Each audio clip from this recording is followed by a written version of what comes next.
Louvado seja nosso Senhor Jesus Cristo, para sempre seja louvado. É muito bom estar com você neste momento. É muito bom chegar até onde você está, onde você se encontra, para trocarmos ideias, para começarmos hoje uma série de programas, como nós tivemos já nos 2 últimos meses, os cristãos diante do mundo moderno. Nós agora vamos começar uma série de programas falando sobre o relacionamento entre psicologia e espiritualidade. Espiritualidade e psicologia. Elas se conversam, existem diálogos, o que tem como pontos que unem, o que tem como pontos que separam. Essa é a série de programas que nós vamos conversar durante os próximos dias, as próximas terças-feiras. E hoje, até porque o mês de novembro já começa com 2 celebrações bem interessantes. No dia 1º de novembro, nós celebramos o Dia de Todos os Santos. Aqueles que na vida puderam trilhar um caminho de santidade, vivendo as virtudes heróicas do batismo e são reconhecidos como santos.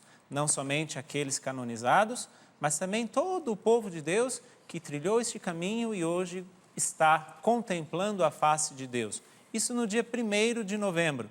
No dia 2 de novembro, como nós todos sabemos, nós celebramos o Dia de Finados. Todos os nossos irmãos e irmãs que nós não sabemos em que condições eles morreram. E a igreja se volta naquele dia, no dia 2 de fevereiro, para rezar por todas essas almas, por todas essas pessoas que confiamos à misericórdia de Deus. E por isso, o tema de hoje, cristão diante da morte.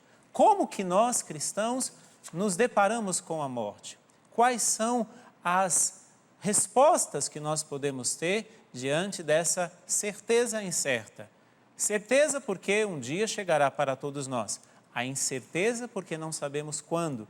Como devemos nos preparar para a morte, mas também como devemos lidar quando alguém, um ente querido, um familiar querido, um amigo, parte, faz essa Páscoa, essa passagem desta vida para outra vida. Uma coisa interessante, até mesmo que na liturgia do dia 2 de novembro diz que a vida não nos é tirada, a vida é transformada. Então, hoje vamos trocar ideias sobre o cristão diante da morte, como que ele deve ser. E aqui eu quero já dar as boas-vindas à Aline, que estávamos conversando já aqui nos bastidores. Ela me disse que todos os temas são interessantes, não é isso, Aline? Bem-vinda, boa noite. Boa noite, padre, obrigada, boa noite a todos. É uma alegria mais uma vez poder estar aqui para trocar ideias em seu nome aqui na nossa bancada. E antes de te dizer como você pode fazer a sua participação, eu peço licença aqui ao padre. Eu queria acolher de uma maneira especial uma telespectadora que toda terça-feira nos assiste, que é minha mãe. E hoje ela faz aniversário. Mãe, te amo, parabéns, que Deus continue fazendo de você essa mulher virtuosa. Como é que é o nome dela, Aline? Silvia. Dona Silvia, Deus abençoe a senhora e parabéns, viu? Estaremos rezando pela senhora aqui e também neste dia de festa. Parabéns.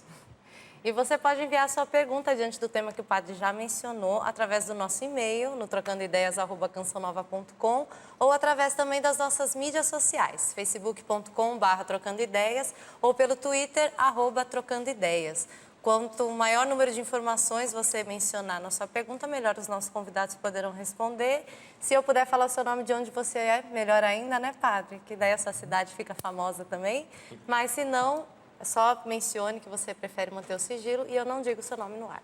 Muito bem, obrigado, Aline. Já comece aí a conversar com todos os que estarão participando conosco. E aqui eu tenho a alegria de receber Padre Jean Medeiros, da Diocese de Campo Limpo, São Paulo. Bem-vindo, Padre. Obrigado, Padre. Obrigado pela acolhida. Gostaria também de saudar o Padre Anderson, Fernando, Aline. E a exemplo da Aline, gostaria de dar uma saudação também para minha mãe, que coincidentemente faz aniversário hoje, junto com a mãe da Aline, Dona Marli, da cidade de Embu das Artes, São Paulo. Dona Maria, Deus Marli, Marli, Deus abençoe a senhora também. 2 mães fazendo aniversário hoje, Deus abençoe a senhora também, viu? O tema é o cristão diante da morte e as nossas mães celebrando o dom da vida, né? Verdade. E que não está desassociado. Muito bem. E o padre também, ele trouxe aqui uma preciosidade. Esse é do senhor, padre. Muito obrigado aqui, Padre Jean Medeiros. Corações curados para amar.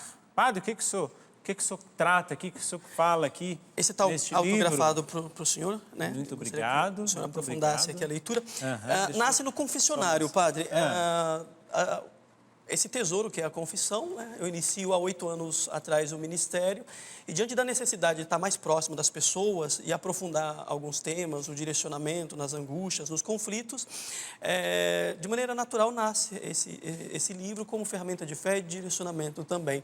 É curioso, né? Porque é muito próximo da terapia, mas não é terapia, né? É direção espiritual, é a luz da palavra, a luz da fé.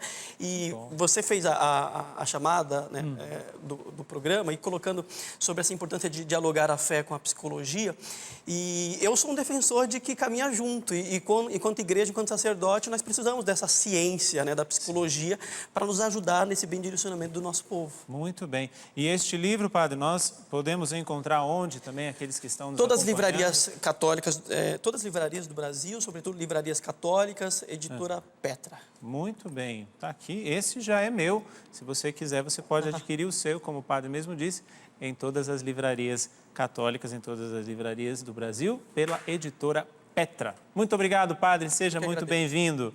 E eu aqui também tenho alegria, padre Fernando Santa Maria, meu irmão de comunidade, bem-vindo, padre. Obrigado, padre Anderson, obrigado à acolhida de todos, inclusive de quem nos acompanha pelo Sistema Canção Nova de Comunicação. É sempre bom retornar aqui para trocarmos ideias. Que bom. Padre também andou escrevendo algumas coisas, andou estudando, né, padre? Aqui, na verdade, esse livro, A Esperança que Transforma o Mundo, é resultado dos estudos que eu concluí em 2012, em Portugal, onde eu me licenciei em Teologia Sistemática, tive a oportunidade de transformar e até de complementar ainda o livro com outras biografias, bibliografias, enfim. Saiu até mais completo do que a própria tese que um dia eu tive que apresentar e defender. Não vou lhe dar esse, porque o seu eu já entreguei. O senhor já me entregou, eu já tenho ele em casa, inclusive já dei uma folheada nele, sim. E esse daqui até é um tema muito sugestivo diante do nosso tema de hoje, né? A esperança que transforma o mundo, uma resposta atual do Concílio Vaticano II, que, diante dos seus estudos, a chamada escatologia, que nós vamos ter a oportunidade durante o programa de explicar um pouquinho o que é esse palavrão, que não é um palavrão, nós sabemos muito bem que o senhor vai explicar, não sou eu que vou explicar.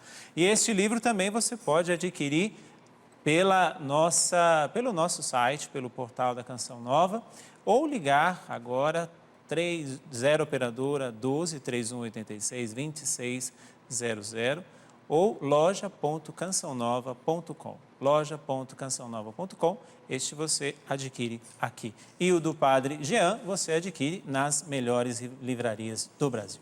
Muito bem, Padre Fernando, seja bem-vindo. Muito obrigado. E agora, Elison, muito bem, Elison Souza, psicólogo...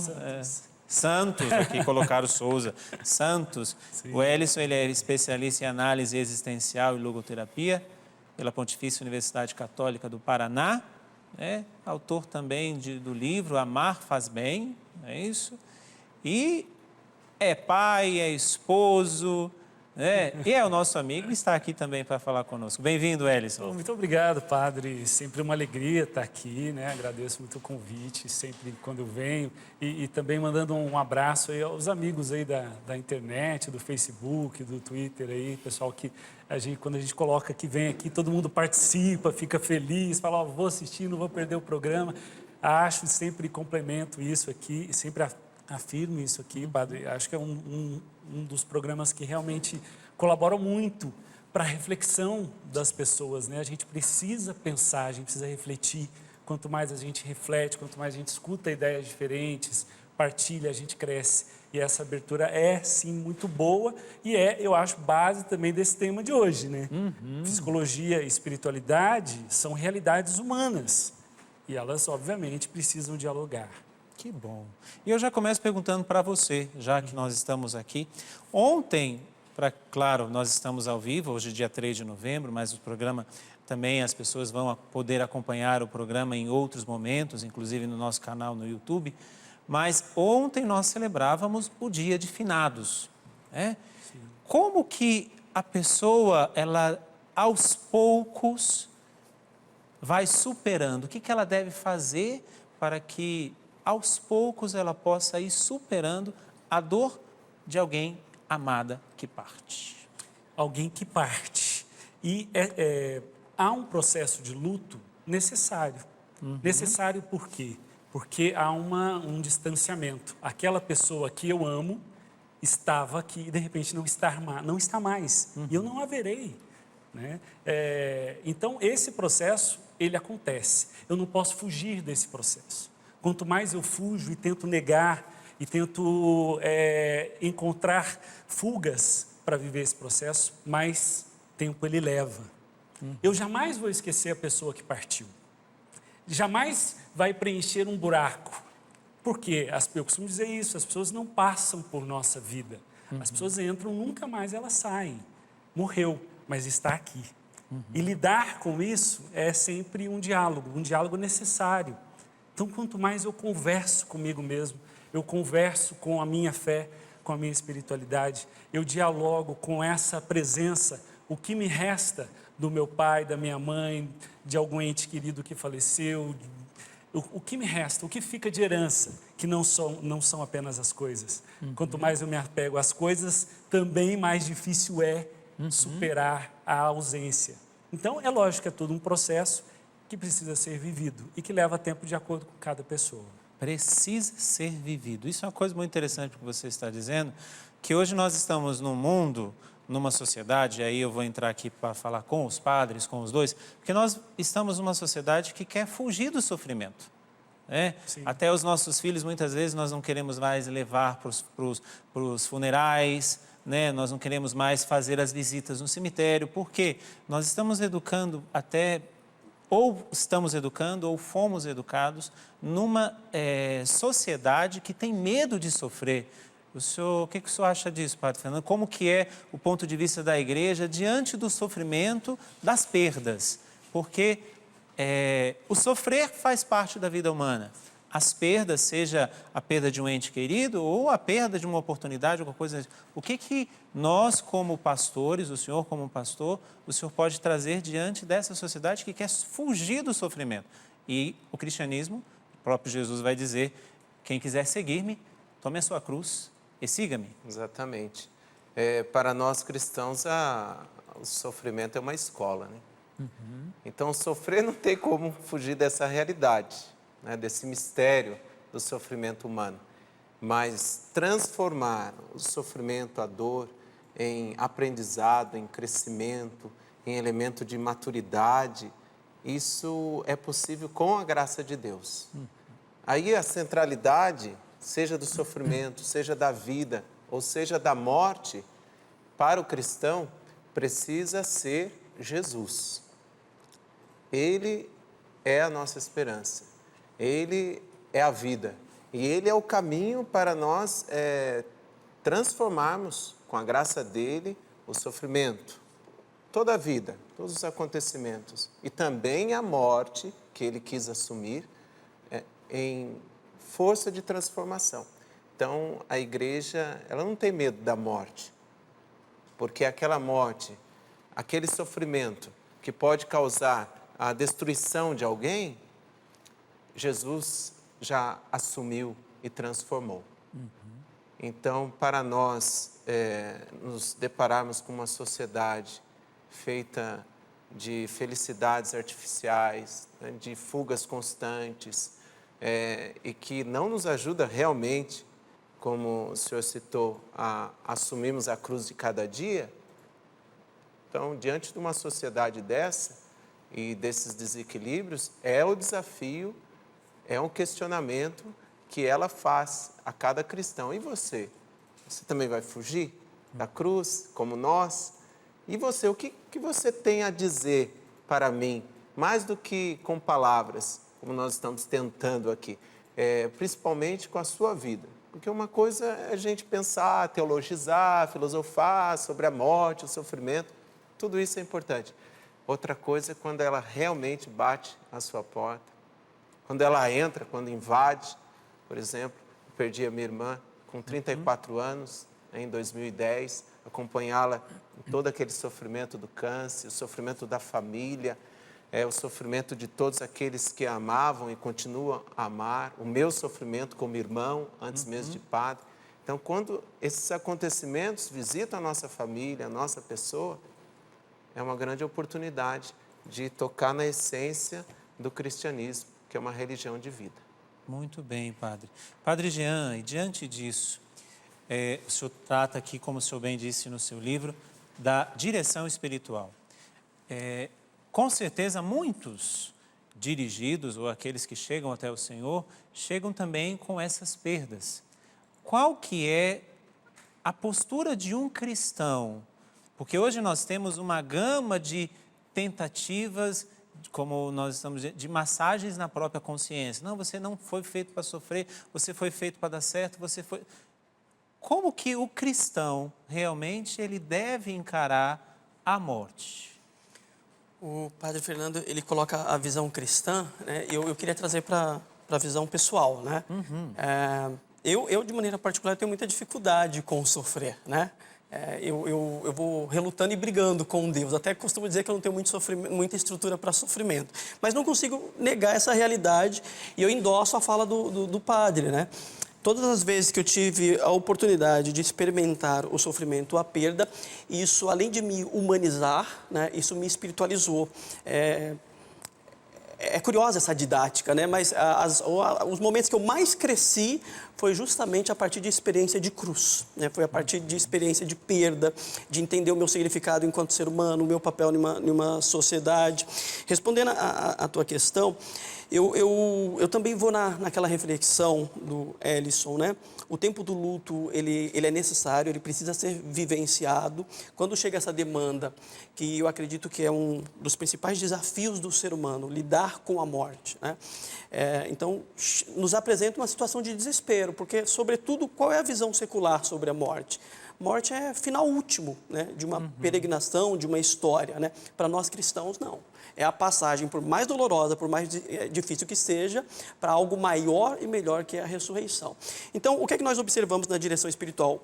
Primeiro, um convite ao luto. Viva o luto. Não negue essa situação de dor, essa situação de sofrimento. Você perdeu um ente querido, um indivíduo que lhe era caro. Então, nosso cérebro ele precisa racionalizar isso, precisa processar isso. E à luz do cristianismo, do catolicismo, da nossa espiritualidade, converter isso para nós darmos continuidade à nossa vida e à nossa história. Entender que esse ente querido, ele concluiu a sua história, ele findou, vamos colocar na perspectiva cristã, a sua missão. Eu ainda não. Eu ainda tenho muita coisa para dar continuidade aqui. Né? Em média, eu não sei como o Fernando trabalha isso, mas enquanto igreja, a gente até pede, viva aí de 30 a 90 dias o luto. E aí depois, como diretor espiritual, aí nós cobramos uma postura, né? Não, agora chega, acabou. Precisa voltar para o teu dia a dia, para a tua rotina. Eu gosto também de uma palavra, não sei se foi o padre Fernando, o senhor que colocou, né? Padres são especialistas nesse tema tão desafiador, né, como a morte. No meu município, que é a cidade de Embu-Guaçu, nós temos a oportunidade de acompanhar os velórios no velório municipal, né? E ali é um momento de dor e desespero em loco, né? E ali o papel da igreja, né? É muito curioso, mesmo no momento de dor, né, de sofrimento, de desespero, não é quando o padre Jean chega, mas é quando a igreja chega, né? O conforto, né? O acolhimento. E a postura dos cristãos nesses anos de velório, de situação de morte, eu percebo a postura do cristão, sobretudo que está engajado em comunidade, em paróquia, é diferenciada sobre esse tema desafiador.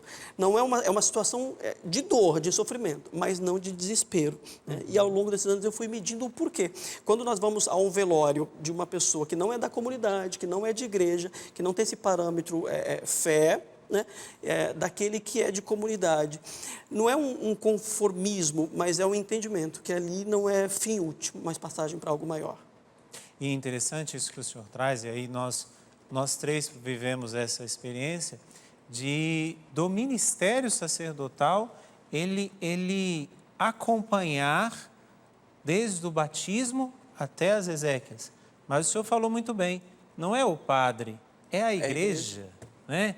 Ou seja, Deus não desamparou os seus filhos e não desampara os seus filhos, né? Porém, essa mensagem de esperança, que aí, como fomentar no coração, Ellison, essa mensagem de esperança, ou essa esperança, para a pessoa que às vezes não tem nenhum tipo de religiosidade, como você, na área da psicologia, um profissional da psicologia, como fomentar isso? Porque a pessoa pode chegar no teu consultório, acabou de perder, não sei, o seu marido, seu filho, uma mãe, vamos dar um exemplo, uma mãe que perde o seu filho, eu não sei se existe uma dor maior do que esta, mas essa pessoa não tem uma espiritualidade, não tem uma fé.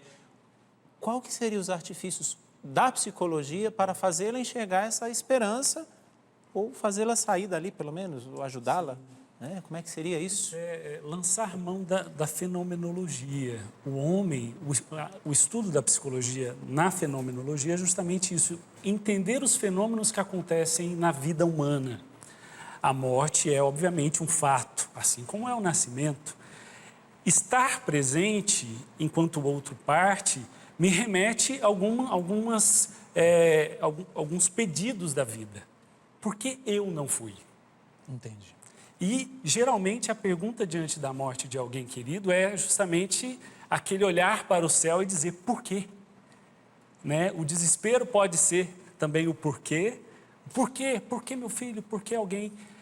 E a pergunta que eu preciso fazer para mim mesmo é para que eu continuo vivo? Então, ser humano é, por si só, também remeter-se sempre ao passado, estando no presente, para ver a sua própria história, e também remeter-se a um futuro para o qual eu me projeto. Se esses dois movimentos não existem, eu me adoeço. E aí é por isso que, diante de um desespero, onde a pessoa se apega à morte e não consegue perceber a vida, ela adoece num processo, seja depressivo, seja até mesmo psicossomático, adoecendo o próprio corpo. E existem também pesquisas relacionadas a isso, né? Quando uma pessoa perde um ente querido, como que, de repente, abaixa a sua imunidade, enfim, vários processos que podem acontecer dentro do nosso organismo. E a pergunta é justamente essa: para que eu continuo vivendo? Porque quando eu faço essa pergunta, eu consigo vislumbrar que essa minha existência ainda tem sentido, mesmo com a ausência de alguém tão querido. Então, existe esperança. Sempre. Se a pessoa tiver a coragem e recursos para fazer essa pergunta. Para que foi eu? Para que eu continuo vivendo? Por que foi e eu continuo? E todos nós temos esse recurso. Às vezes precisamos de ajuda, seja espiritual, seja profissional, da psicologia, de um amigo. Mas todos nós temos essa capacidade. Isso faz parte do pacote da vida. Que beleza. E você está vendo que você tem essa capacidade. Quem nunca perdeu ninguém? Né? Quem nunca perdeu ninguém, eu posso dizer que um dia isso pode vir a acontecer. Então, você está vendo como é que deve ser, não somente na parte da espiritualidade, mas também na parte da psicologia. E ainda tem mais, os próximos 2 blocos que vamos continuar conversando, vamos continuar trocando ideias, e você espera um pouquinho, nós voltamos já.